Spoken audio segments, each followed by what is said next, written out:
దేశ విభజన దగ్గర నుంచి ఆ రోజు నుంచి ఈ రోజు దాకా తప్పుల మీద తప్పులు చేసుకుంటూ వెళ్తూ ఉంటే అందరం భారతదేశం సమాజంలో ఉన్న సగటు వ్యక్తి మౌనాన్ని ఆశ్రయించారు.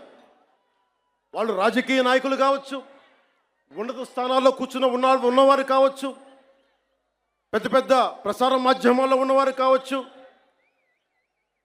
ఎవరైనా కావచ్చు. కానీ అందరికీ డబ్బున్న వాళ్ళు కావచ్చు, పేరున్న వాళ్ళు కావచ్చు, పేరు ప్రఖ్యాతులు ఉన్న వాళ్ళు కావచ్చు, అందరూ తప్పులు జరుగుతుంటే మాట్లాడరు. మిగతా మతాల మీద దాడి జరిగితే అందరూ మాట్లాడతారు. నటులు మాట్లాడతారు, చిత్ర పరిశ్రమ మాట్లాడుతుంది, వ్యాపారస్తులు అందరూ మాట్లాడతారు. ఇది తప్పండి, ఇలా జరగకూడదని. అదే సనాతన ధర్మం మీద జరిగితే ఒక్కళ్ళు నోరు మెదపరు. If there is an attack on Sanatana